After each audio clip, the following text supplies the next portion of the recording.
So headed to the store. I swear I washed this sweatshirt, but I do have the same sweatshirt and hat on. Like, it's just my go-to. Like, the hat covers my eyebrows, so I don't have to put eyebrows on. But I thought about it, it's like, these people can be like, does she ever get dressed? Does she ever put makeup on? I really do. But, you know, for like these days when it's like rainy and I'm off, bruh, not gonna even put any effort into looking cute. But I am gonna have lunch later with some girlfriends, so I will actually look presentable for that. But now I had to run to Target, my favorite store. It's my favorite place in the world, to get some household items. So I'm having like severe cereal withdrawals. Like, what are my Thursdays without cereal? I don't know if you missed the phenomenon, but if you have missed that phenomenon, then you need to check out the Cereal podcast. And the benefit of it's like on demand. You do watch it all at once. It's like Orange is the New Black. You can just listen. Which might be even easier to kind of comprehend the whole story, because you'll just listen to the whole thing. And it was 12 episodes of this podcast about true crime, which was about this guy named Adnan Saeed, who was convicted of killing his girlfriend in high school. This is 1999, which stands out to me because I was a senior in 1999, so we're the exact same age. He was a senior in 1999, and he was convicted of killing his girlfriend, who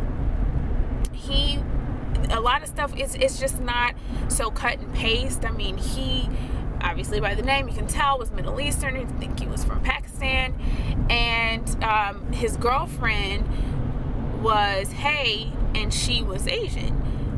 Can't remember. I think she was maybe Korean.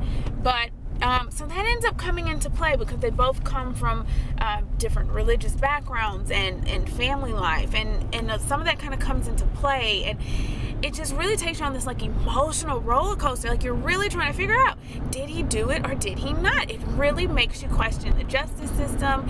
I mean, at the end of it, you won't walk away probably with a definitive reasoning or a definitive belief that he is either innocent or guilty, but you will question it. But I think most people will walk away saying, based on what was presented, he shouldn't have been convicted. At minimum, he shouldn't have been convicted. I mean, listening to the whole entire podcast after everything was said and done, you're like, you know, the cards are definitely stacked against him. It definitely seems like he potentially could have done it. It's questionable indeed, but based on what was presented as far as evidence, it was all substantial. Like, if you watch any type of like law show, SVU, Law and Order, any of those, like, at minimum, you know, the thing is, dude, I can't convict because everything is substantial. Everything is, you know, very questionable. And to convict someone, you know, the jury is given the instructions that by, like, without reasonable doubt. Like, but I have reasonable doubt. Like, I have doubt that he actually did this. And it's really weird. But one suggestion was to, if you're having like withdrawals like I am, is to check out this movie called Capturing the Freedmans. It's a documentary, and it's very similar. It's one of those things where you're like, did he do it? Did he not do it? I won't spoil it for you. It is on Hulu, so if you have Hulu Plus, you can check out Capturing the Freedmans or find it online maybe somewhere. But if you like cereal, you'll like Capturing the Freedmans, because it just takes you on this very similar kind of roller coaster of emotions of did they do it, didn't do it, how did the case go. I mean, in the beginning you think, oh God, this guy completely did it, and then they ripped the case apart, and you go, maybe he didn't. Something did happen. We don't know what happened, but something happened, but maybe it's not what they said. Very, very interesting documentary. Super duper creepy, but definitely worth it.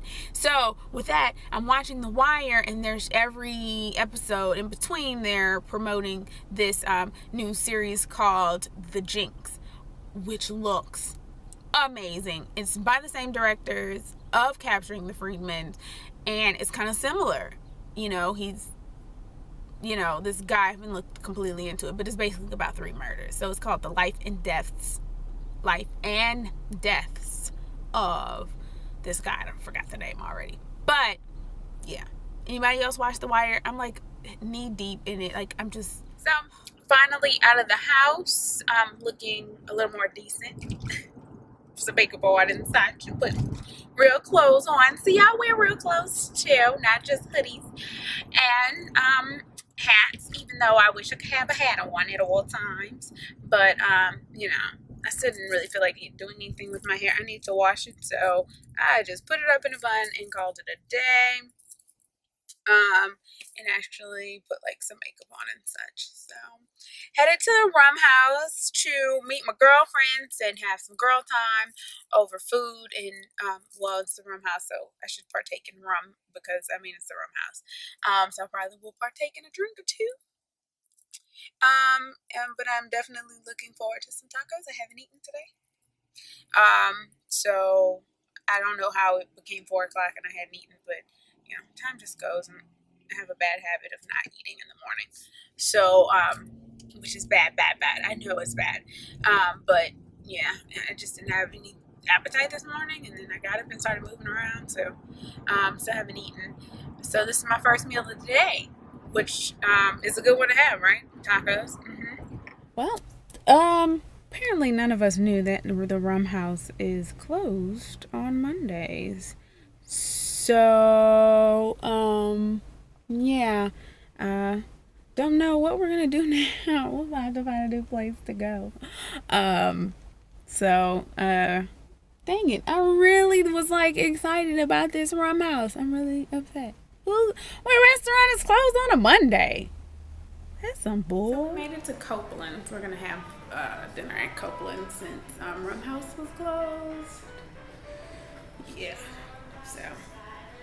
Not really what my stomach was anticipating, but we'll take it. So I am here at the radio station to record the podcast. Finished eating. Copeland's wasn't too terrible. The food was really good. I had the crab meat stuffed catfish with baked potato, and it was like a crawfish stuffed baked potato. So it was really good. And the seasonal vegetables were potatoes, corn, and sweet potatoes and yams. So it was actually pretty delicious. Filled me up. I am good and full, and so I'm going to go in and record the podcast. Where is Howard? I'm looking for Howard. So I'll take y'all with me so y'all can see what we do when we're on the podcast. But yeah, the Kanye Kim wedding was a big thing. I didn't think they would make it. I'm not sure I'm feeling the married Kanye. Is he calmer? I heard it. Everybody's saying this, and I've been seeing this on blogs. But I think that's his daughter. I don't think it's the marriage. I've asked a couple of famous people I kind of know. Right. That probably was in the room when he played some music from his new album. Right. I heard he back to rapping. It's I believe spitting. That. And I honestly believe that. I know I tease and say that, his last album and the whole New Slaves things was Kim did that. No, I don't necessarily think Kim did that. Maybe the baby did it. I think he is just... Yeah. Did you see that interview with Michael Sam on Oprah? No, I didn't. I have I didn't know he did an interview. Okay, so Michael Sam, that's another big story for 2014. Is Michael Sam entering the draft as the first openly gay player. All right. He is the first openly gay. Not the first gay. Not the first gay. There's plenty that has, not plenty, but there are a number who have come out after the fact. Yeah. And there are some current ones who are just not open. But they did a documentary. It was actually supposed to be a show. But I think the way his life turned out and the way it ended, it didn't make sense for it to be a series. Mm-mm. So they summed it up into a documentary. That's better. It should have been from the jump. Really 75% of it was leading up to the draft. So, I mean, it was pretty clear there was nothing left after that. And you know how the NFL is. It's hard. You can't get cameras in there if it's not NFL cameras. I bet you if he would have just kept quiet until he got to... If he would have got drafted and then said, hey, I'm gay, it would have been completely different. It would have been... Because, you know, a lot of people... And I think it's a valid point. It's not that he's gay as much as the distraction. The distraction of being gay. I mean, and then what's your New Year's? I don't want to say resolution, but yeah, because I never make resolutions. You know, my only goal is always to be better than the year before, and that's always worked for me. I've done that for the last maybe 4 or 5 years. After I hit about 25, I realized that getting older was a blessing. Like, I was just like, this just get better. It always just gets better. And if your life isn't getting better, that's what you have to work on. Don't try to lose weight. Don't try to make more money. Don't try to get a new car. Like, that's not your goal. There's something other inside that you need to work on. Yeah. So, you know, I had to get my boot in before I hit this road to Houston.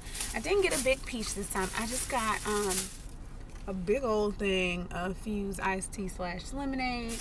I've already had my one thing of Red Bull, but I am going to eat this here boudin. I've already showed you what boudin look like. Y'all know what boudin look like. If you don't, look at my first vlog, my very first real vlog, and it has this whole setup again. But yeah, I'm about to hit this road to Texas, to Houston for New Year's. So and eat my boudin, and you know, this is my old cheat. I'm still trying to eat and good and all that good stuff, but I actually have not eaten at all today. So it's just such a bad habit, but it's literally like I wake up and I do whatever I gotta do and I never eat, and then I look up and it's 4 o'clock and I haven't eaten all day. But this boudin will hold me over till I get to Houston, and I'm excited because it's gonna be my nephew's Christmas with his nanny, because I have all his lovely gifts. And so we get to have Christmas all over again. Nope. Turn it over one more side. There you go. Now open the top.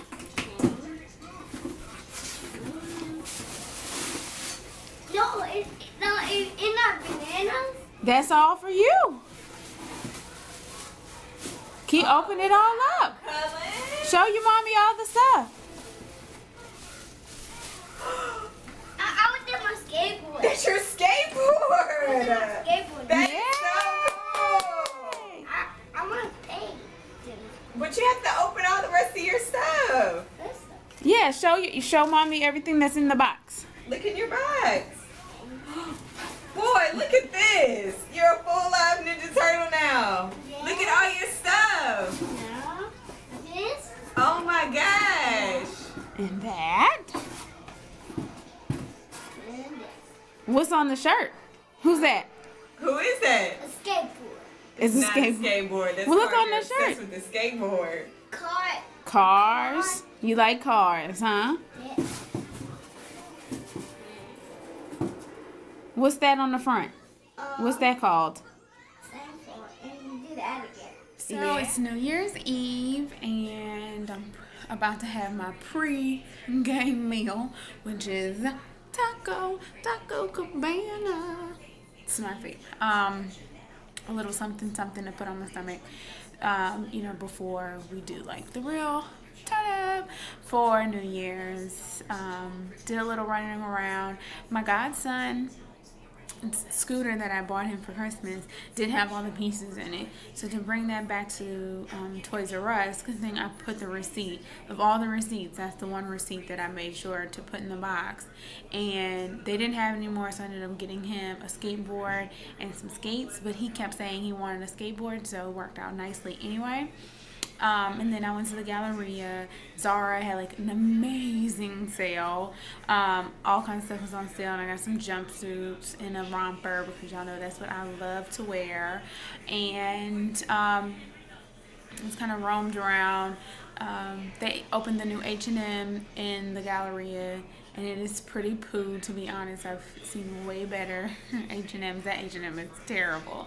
And I thought it was going to be way better, seeing that they have an H&M here that's way out in the boondocks.